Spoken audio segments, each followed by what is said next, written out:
Eu tenho quase que certeza, Léo, que se o governo conseguir compor uma maioria no Congresso, nós vamos dar um show de bola ali, viu? Da mesma maneira que fizemos na época da Covid. Eu acho que é isso que o governo está apostando, que grandes personagens do Congresso assumam o controle dessa CPI e o tiro saia pela culatra. Ou seja, a extrema-direita, aliás, vive um drama, né, que é o seguinte: com essas imagens vindo a público, entregando militares do GSI, eles criaram um problema interno, né, porque trouxeram à tona todos os militares que estavam no Palácio do Planalto, ajudando os terroristas a depredarem o prédio público, a depredarem a nossa democracia, né? Então, eu acho que a CPI vai convocar empresários ligados ao bolsonarismo. O Auler deve saber bem, inclusive, o nome de alguns deles, porque o Auler tem acompanhado isso, né? E aí vai começar a cisânia entre eles. É isso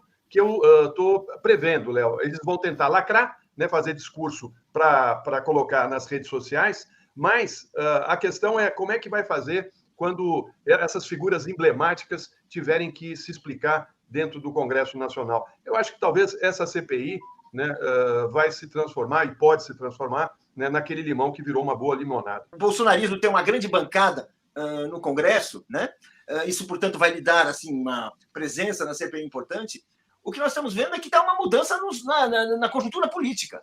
E nessa situação, a pressão popular, a pressão do eleitor, a pressão da situação política mesmo, ela vai contaminando o Congresso e certamente eu acho que pode criar um ambiente mais favorável a uma investigação séria. Porque o que nós estamos falando não é um jogo de cartas marcadas. O que nós sabemos é que houve uma tentativa de golpe. Isso está claro, não, ninguém nega isso. E o país está exigindo. Todas aquelas forças que têm um valor, um peso social no país, a imprensa, o que a gente quiser, mesmo a imprensa conservadora, reacionária e tudo mais, estão assim, querendo que a coisa seja investigada, porque sabe que nós fomos colocados assim à beira de um precipício institucional. Base Aliada quer virar a CPI de 8 de janeiro a favor do governo, já de cara convocar o Carlos Bolsonaro, que está com medo de ser preso. Eu acho que sabe quem mais perdeu com essa CPI?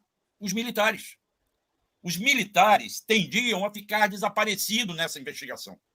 Aí houve a primeira decisão do Alexandre de Moraes de que militar também tem que ser investigado nos inquéritos que rolam no Supremo e não no Tribunal Militar, não no Superior Tribunal Militar. Como queriam os oficiais da antiga lá. Agora, os militares não só tiveram que depor nos inquéritos, como terão que aparecer na CPMI. E esse vídeo que circulou e que todo mundo está dizendo que é um horror, foi uma maravilha. Nós agora vamos poder identificar quem são aqueles militares ou os principais militares. Esta questão da CPMI vai virar a favor do governo. E por motivos óbvios, Léo. A tropa do governo, a tropa governista, é formada por parlamentares experientes. Vamos botar ali um Renan Calheiros, um Randolph, vamos botar ali um Omar Aziz. Aí quem é que vem do outro lado?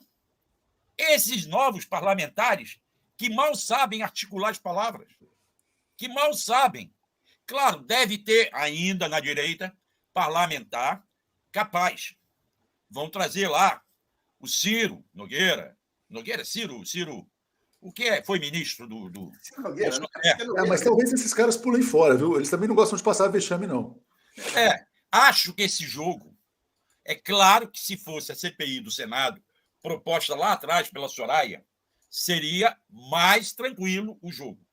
Mas eu não me apavoro de jeito nenhum e vai se aproveitar essa CPMI para desmascarar essa direita. Seja a direita militar que incentivou esse golpe. Então, eu agora estou louco para ir para Brasília. Que é nessa CPI e na boa informação dessa CPI que a gente vai reverter esse discurso de lacração. CPIs podem dar em muita coisa ou podem dar em nada.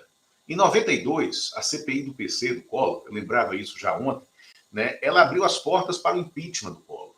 Mas ela podia ter dado em nada. Né? É o seguinte, a CPI deixa muitas lições. Aquela do Collor deixou 3 para a gente. A primeira, jamais descuidar da articulação política. Jamais. Deste momento agora em que a gente está. E o governo não está descuidando. O governo já está deixando claro que vai mandar né, o seu primeiro pelotão, a sua grande tropa de choque para essa comissão. E por que não descuidar nesse momento? Em 92, foi nesse período que o governo, antes da instalação da comissão, o governo tinha uma maioria tênue na comissão, de um voto, né, antes que ela fosse formada. Na madrugada anterior à instalação da comissão, o ministro Jorge Bornhausen, do PFL, que era o ministro da articulação política do Collor, brigou com o senador Esperidião Amin, que era do PDS, líder do PDS no Senado. O Amin deu a vaga do PDS no Senado para o PSB, Partido Socialista Brasileiro, para o José Paulo Bisol, né, que passou a integrar a CPI. E a maioria, que era de um voto para o governo, virou um voto contra o governo.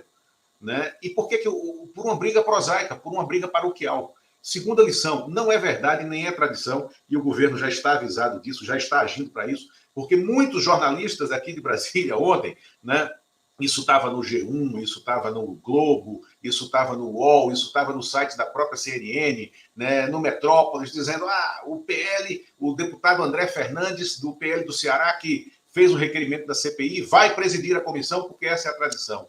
Não existe essa tradição. Em 92, quem fez o requerimento da CPI do PC foi José Dirceu, deputado do PT à época, e Eduardo Suplicy, senador do PT à época. Eles integraram a comissão dentro da proporcionalidade do PT, mas nem foram para a mesa, não eram membros da mesa. Né? Quem presidiu foi um deputado do PFL, que na época era governista, era do Collor, né? Era bancada do Collor, foi o Benito Gama. O primeiro vice era do partido que tinha o mesmo tamanho do PT na época, né? Era o senador Maurício Corrêa, do PDT, daqui do Distrito Federal.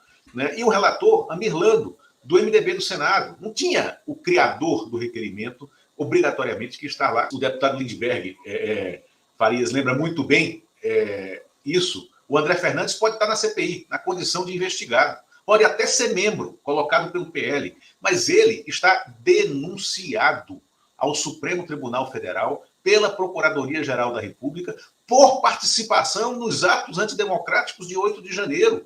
Ele publicou foto do gabinete devassado e vandalizado do ministro Alexandre de Moraes. Ele está denunciado, ele tem que ser investigado pela CPI. Então, a oposição que hoje celebra não tem juízo, porque se há uma regra fundamental em Brasília também cuidado com aquilo que você pede, porque pode ser atendido. A CPI a oposição pediu CPI demais. Terminou sendo atendida pelo destino. Vamos ver o que esse destino reserva agora para ela.